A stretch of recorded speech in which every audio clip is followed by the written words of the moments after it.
Hello, the Coastal and Heartland National Estuary Partnership is proud to share this video update of our work to protect Florida's water and wildlife in Florida Senate District 22. First, just a little bit about the CHNEP. We were formed back in 1995 and are one of only 28 congressionally designated estuaries of national significance in the United States. As a result, we receive special funding and support from the U.S. Environmental Protection Agency under the Clean Water Act to protect and restore water resources in the CHNEP area. The CHNEP area encompasses more than 5,000 square miles outlined here and includes multiple estuaries and their watersheds from Donna and Roberts Bay in Sarasota County to Estero Bay in Lee County in Southwest Florida.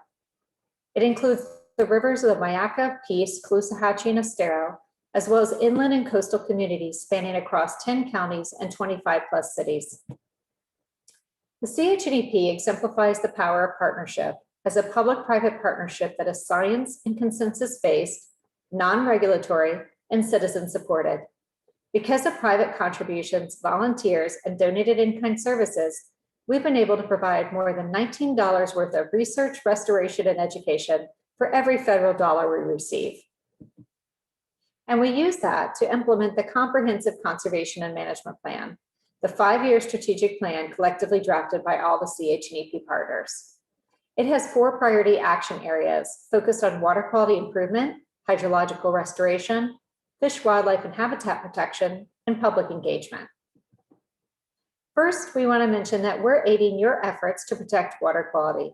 The CHNEP program area covers District 22, with our efforts to improve water quality and reduce harmful algae blooms taking place in your district.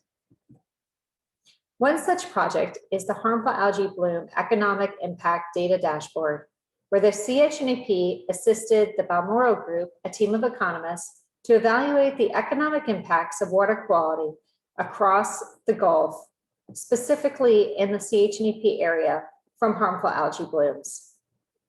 This enables resource managers to quantify those economic impacts and conveys to the public and policymakers the cost benefits of making investments to reduce nutrient pollution that fuels these harmful algae blooms.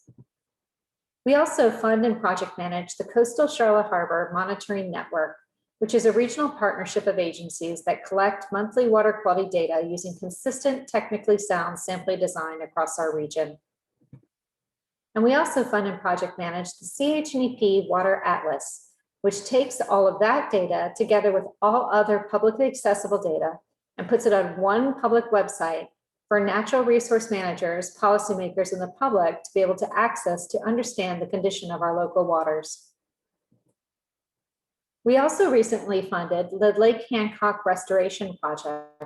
After Hurricane Irma, the banks of Lake Hancock and the berm that separates it from the Banana Creek Marsh were severely eroded. We began a restoration project that was completed in 2018, costing over $88,000 to restabilize these banks and revegetate them with native vegetation, reopening a popular nature trail that many enjoy along the shores of Lake Hancock.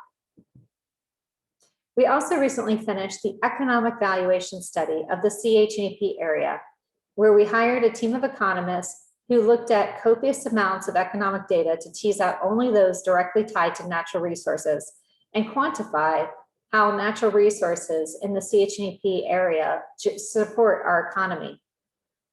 They determined that natural resources in the CHNEP area generate $13.6 billion in total economic output annually, $3.8 billion in regional income, $146 million in local and state tax revenue, and support over 148,000 jobs.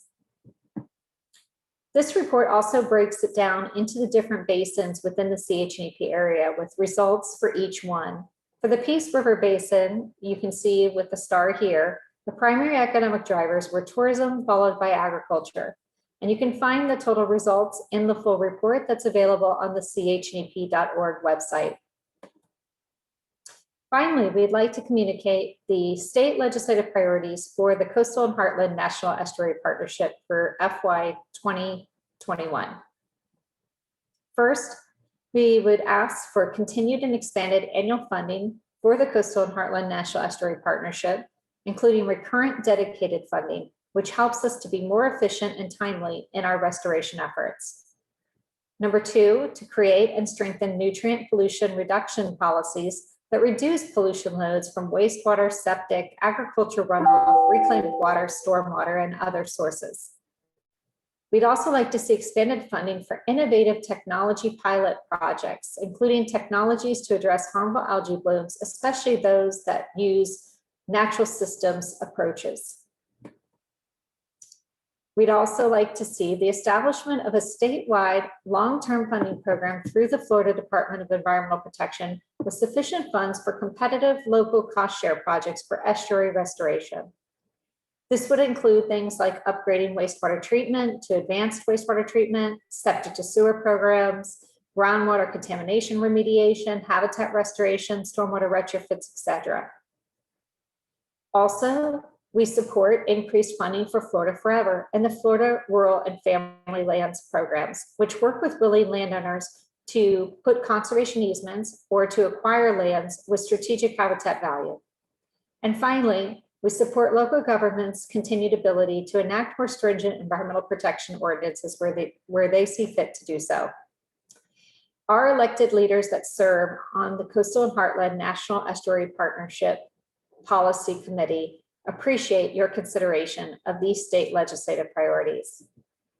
Thank you so much for your interest and support of the Coastal and Heartland National Estuary Partnership.